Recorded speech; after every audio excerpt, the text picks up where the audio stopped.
ವೀಕ್ಷಕರಿಗೆ ನಮಸ್ಕಾರ. ನವರಾತ್ರಿಯ 2ನೆಯ ದಿನ ನಾವು ಇಲ್ಲಿ ಬ್ರಹ್ಮಚಾರಿಣಿಯಾಗಿ ಅಮ್ಮನನ್ನು ನಾವು ಪೂಜಿಸುತ್ತೇವೆ. ಹಾಗೆ ಹಿಂದಿನ ಒಂದು ಶೈಲಪುತ್ರಿಯಾಗಿ ಆಚರಣೆಯಲ್ಲಿ ನಾವು ಆ ಒಂದು ಮಾತೆಯ ಪುಟ್ಟ ಮಗುವಿನ ರೂಪದಲ್ಲಿ ಯಾವ ರೀತಿ ನಾರದರ ಮುಖಾಂತರ ಆ ತಾಯಿ ವಿದ್ಯೆಯನ್ನು ಕಲಿತಾಳೆ, ಹಾಗೆ ಆಕೆಗೆ ಇರ್ತಕ್ಕಂಥ ಭಕ್ತಿ ಭಾವ ಎಷ್ಟು ಇರುತ್ತೆ ಅಂತ ನಾವು ಚಿಕ್ಕ ಮಗುವಿನಲ್ಲೇ ಪಾರ್ವತಿ ದೇವಿಗೆ ನೋಡಿದ್ವಿ. ಹಾಗೆ ಮಂತ್ರವನ್ನು ನೋಡಿದ್ವಿ, ಧ್ಯಾನ ಯಾವ ರೀತಿ ಮಾಡಬೇಕು, ಯಾವ ಒಂದು ಚಕ್ರವನ್ನು ನಾವು ಅಲ್ಲಿ ಜಾಗೃತಗೊಳಿಸ್ಕೋಬೇಕು ಅನ್ನೋದು ಸಹ ನಾವು ನೋಡಿದ್ವಿ. ಹಾಗೆ ಆ ದಿನದ ನೈವೇದ್ಯ. ಈಗ ಎರಡನೆಯ ದಿನ ಜಗನ್ಮಾತೆ ಬ್ರಹ್ಮಚಾರಿಣಿಯಾಗಿ ಹೇಗೆ ತಪಸ್ಸಿಗೆ ಹೊರಡ್ತಾಳೆ, ಹಾಗೆ ತಪಸ್ಸನ್ನು ಹೇಗೆ ಮಾಡ್ತಾಳೆ ಅನ್ನೋದನ್ನು ನೋಡೋಣ ವೀಕ್ಷಕರೇ. ಈಗ ಪಾರ್ವತಿ ದೇವಿ ದೊಡ್ಡಳಾಗ್ತಾಳೆ, ಒಂದು ಮದುವೆಯ ಪ್ರಾಯಕ್ಕೆ ಬರ್ತಾಳೆ.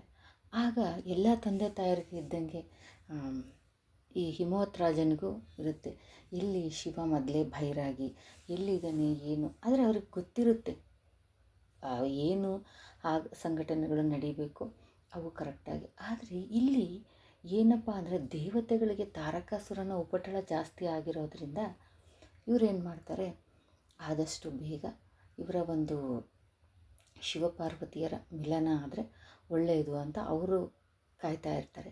ಹೀಗಿರುವಾಗ ಏನಾಗುತ್ತೆ, ಮಹಾದೇವ ಒಂದಿನ ಹಿಮವತ್ ರಾಜನ ಆಸ್ಥಾನಕ್ಕೆ ಬರ್ತಾನೆ. ಬಂದಾಗ ಹಿಮವತ್ ರಾಜನಿಗೆ ಆಶ್ಚರ್ಯ ಆಗೋಗ್ಬಿಡುತ್ತೆ, ಏನಿದು ನಾವು ನೆನೆಸ್ಕೊಂಡಂಗೆ ಈಶ್ವರ ಬಂದೇ ಬಿಟ್ನಲ್ಲ ಅಂತ.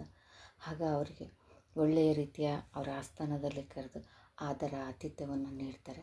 ಆಗ ನಮ್ಮಿಂದ ಏನಾಗಬೇಕು ಅಂತ ಕೇಳಿದಾಗ, ನನಗೆ ಇಲ್ಲಿ ತಪಸ್ಸು ಮಾಡಲಿಕ್ಕೆ ಹಿಮಾಲಯದಲ್ಲಿ ಒಂದು ಒಳ್ಳೆಯ ಜಾಗ ಬೇಕು ಅಂತ ಕೇಳ್ತಾನೆ ಮಹಾದೇವ. ಆಯಿತು ಅಂತ ಹೇಳಿಬಿಟ್ಟು ಅದಕ್ಕೆ ಬೇಕಾದಂಥ ಎಲ್ಲ ಸಿದ್ಧತೆಯನ್ನು ಮಾಡಿಕೊಡ್ತಾನೆ. ಎಲ್ಲ ಮಾಡಿ ಅದಕ್ಕೆ ನೋಡ್ಕೊಳ್ಳೋದಕ್ಕೆ ಅಲ್ಲೆಲ್ಲ ನೋಡೋದಕ್ಕೆ ಸ್ವತಃ ಪಾರ್ವತಿಯನ್ನೇ ನೇಮಿಸ್ತಾನೆ.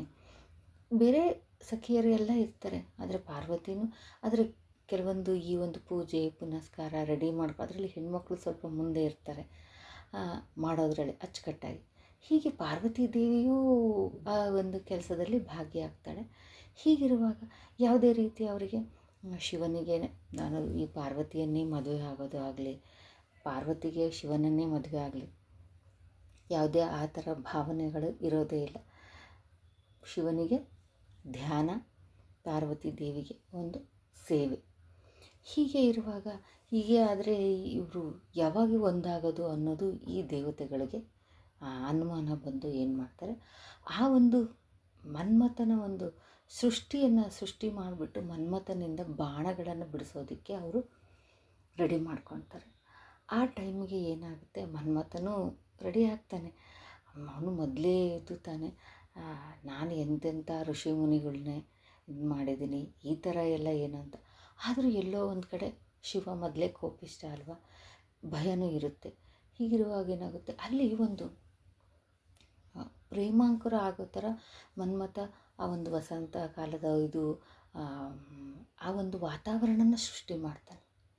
ಆಗ ಏನಾಗುತ್ತೆ, ಇವರು ಪಾರ್ವತಿ ದೇವಿ ಮತ್ತು ಅಲ್ಲೇ ಎಲ್ಲ ಕೆಲಸ ಮಾಡ್ತಾ ಇರುವಾಗ ಈ ಮನ್ಮಥ ಬಾಣವನ್ನು ಬಿಡ್ತಾನೆ, ಹೂಬಾಣವನ್ನು. ಎಂತೆಂಥ ಇದಾಗೋಗಿದೆ.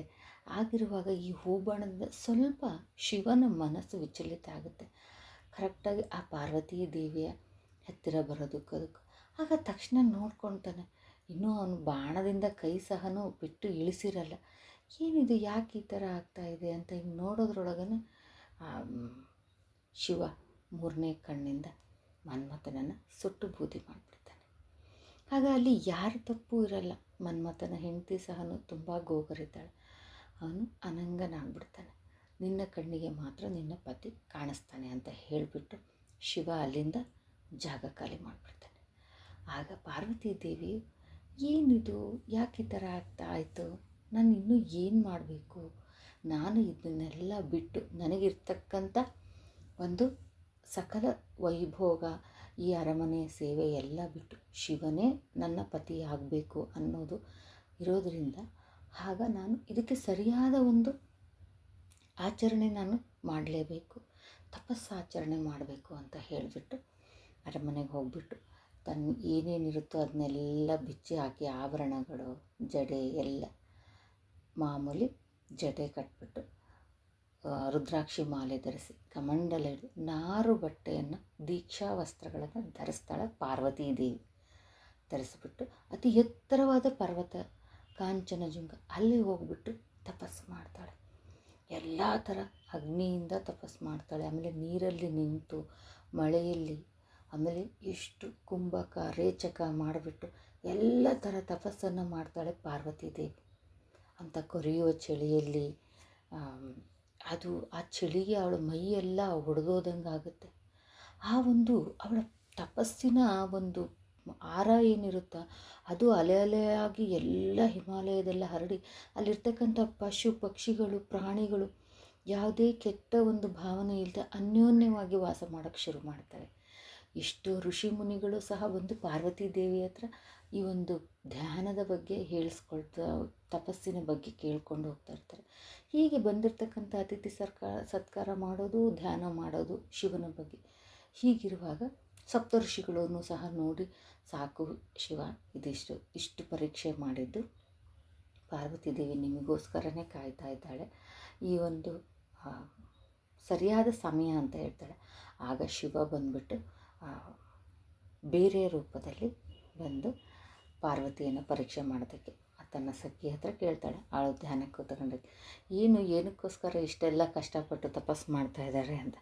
ಆಗ ಇಲ್ಲ, ಶಿವನೇ ತನ್ನ ಪತಿ ಆಗಬೇಕು ಅಂತ ಪಾರ್ವತೀ ದೇವಿ ತಪಸ್ಸು ಮಾಡ್ತಾ ಇದ್ದಾಳೆ ಅಂತ ಹೇಳಿದಾಗ, ಏನಿದೆ ಆ ಶಿವನಲ್ಲಿ, ಆ ಒಂದು ಸ್ಮಶಾನದಲ್ಲಿ ಸುಟ್ಟಿರ್ತಕ್ಕಂಥ ಹೆಣದ ಬೂದಿ ಬಡ್ಕೊಳ್ತಾನೆ, ರುಂಡಮಾಲೆ ಹಾಕ್ಕೊಂಡಿದ್ದಾನೆ, ಆ ಕಪಾಲದಲ್ಲಿ ಬೇಯಿಸ್ಕೊಂಡು ತಿಂತಾನೆ, ಮನೆ ಇಲ್ಲ ಏನಿಲ್ಲ ಅಂಥ ಶಿವನನ್ನು ಯಾಕೆ ಈ ಪಾರ್ವತಿ ಶಿವನಿಗೋಸ್ಕರ ಈ ಥರ ತಪಸ್ಸು ಮಾಡ್ತಾಳೆ ಅಂತ. ಆಗ ಶಿವನಿಂದನೇನು ಕೇಳೋಕ್ಕಾಗದೆ ಕಿವಿ ಮುಚ್ಕೊಂಡು ಎದ್ದು ಹೋಗ್ತಾ ಇರ್ತಾಳೆ. ಆಗ ಪರಶಿವ ಕೈ ಹಿಡಿದುಬಿಟ್ಟು ತನ್ನ ನಿಜ ಸ್ವರೂಪವನ್ನು ತೋರಿಸ್ತಾನೆ. ಆಗ ಪಾರ್ವತೀ ದೇವಿಗೆ ಒಂದು ಕ್ಷಣ ವಿಚಲಿತ ಆದರೂ ಸಹ ತುಂಬ ಒಂದು ಖುಷಿಯಾಗುತ್ತೆ.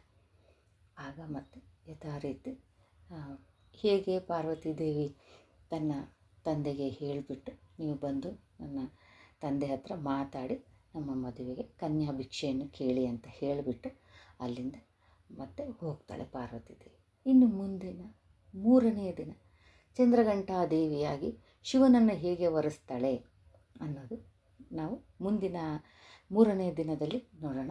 ಇಲ್ಲಿಗೆ ಅಮ್ಮ ಬ್ರಹ್ಮಚಾರಿಣಿಯಾಗಿ ತಪಸ್ಸನ್ನಗೈದು ಪಾರ್ವತೀ ದೇವಿ ಶಿವನನ್ನು ಹೇಗೆ ಒಂದು ಮನಸ್ಸನ್ನು ಗೆಲ್ತಾಳೆ ಅಂತ ನಾವು ನೋಡಿದ್ದೀವಲ್ಲ ವೀಕ್ಷಕರೇ. ಹಾಗೆ ಇದಿಷ್ಟು ಬಂದ್ಬಿಟ್ಟು ಬ್ರಹ್ಮಚಾರಿಣಿಯ ಒಂದು ಇರ್ತಕ್ಕಂಥ ವಿಶೇಷ ಕಥೆ ಅಂತಲೇ ಹೇಳ್ಬೋದು. ಹಾಗೆ ಇಲ್ಲಿ ನಾವು ದೇವಿಯನ್ನು ಯಾವ ರೀತಿ ಇವತ್ತಿನ ದಿವಸ ಪೂಜೆ ಮಾಡಬೇಕು, ಯಾವ ಮಂತ್ರ, ದಧಾನಾಕರ ಪದ್ಮಾಭ್ಯ ಅಕ್ಷಮಾಲಾ ಕಮಂಡಲ ದೇವಿ ಪ್ರಸೀದತು ಮಯಿ ಬ್ರಹ್ಮಚಾರಿಣ್ಯನುತ್ತಮ. ಈ ಒಂದು ಮಂತ್ರವನ್ನು ನಾವು ಒಂದು ಟ್ರಯಾಂಗಲ್ ಶೇಪ್ ನಾವು ಮಾಡ್ಕೋಬೇಕು ನಮ್ಮ ಮನಸ್ಸಲ್ಲಿ. ಇಲ್ಲಿ ಬ್ರಹ್ಮಚಾರಿಣಿಯ ಅಮ್ಮನ ರೂಪ ಒಂದು ಕಡೆ ಮಂತ್ರ, ಮತ್ತು ಇಲ್ಲಿ ನಾವು ಸ್ವಾಧಿಷ್ಠಾನ ಚಕ್ರ, ಮೊದಲನೇ ದಿನ ಮಣಿಪೂರ, 2ನೇದು ಸ್ವಾಧಿಷ್ಠಾನ ಚಕ್ರ. ಈ ಸ್ವಾಧಿಷ್ಠಾನ ಚಕ್ರದಲ್ಲಿ ನಾವು ಈ ಒಂದು ಜಾಗೃತಿ ಮಾಡ್ಕೊಳ್ಳೋದಕ್ಕೆ ಈ ಧ್ಯಾನದಲ್ಲಿ ಈ ಮಂತ್ರವನ್ನು ಜಪ ಮಾಡಬೇಕು. ಇಲ್ಲಿ ಅಮ್ಮನ ರೂಪ ಮಾಮೂಲಿ ಇದೆ, ಕೈಯಲ್ಲಿ ಜಪಮಾಲ, ಕಮಂಡಲ, ಕೈಗೆ ರುದ್ರಾಕ್ಷಿಯನ್ನು ಧರಿಸಿರ್ತಾಳೆ. ಹೀಗೆ ಇವತ್ತಿನ ದಿವಸ ನಾವು ನಿಂಬೆಹಣ್ಣಿನ ಚಿತ್ರಾನ್ನ ನೈವೇದ್ಯಕ್ಕೆ ಅಮ್ಮನಿಗೆ ಮಾಡಬೇಕು. ಕೋಸಂಬರಿ ಪಾನಕ ಅಂತೂ ಅದು ತಪ್ಪಿಸೋ ಹಾಗೇ ಇಲ್ಲ. ಹಾಗೆ ಇದ್ರ ಜೊತೆಗೆ ಲಲಿತಾ ಸಹಸ್ರನಾಮ, ಹಾಗೆ ದೇವಿ ಖಡ್ಗಮಾಲ, ಅಷ್ಟೋತ್ತರ, ಆನಂತರ ನಾವು ಸೌಂದರ್ಯ ಲಹರಿ ಪ್ರತಿದಿನ 10 ಓದ್ಕೊಂಡು ಹೋಗೋದ್ರಿಂದ ತುಂಬ ಒಳ್ಳೆಯದಾಗುತ್ತೆ ವೀಕ್ಷಕರೇ. ಕುಂಕುಮಾರ್ಚನೆಯನ್ನು ಮರೆಯದೆ ನೀವು 10 ದಿನವೂ ಮಾಡಿ, ತುಂಬ ತುಂಬ ತುಂಬ ಒಳ್ಳೆಯದಾಗುತ್ತೆ.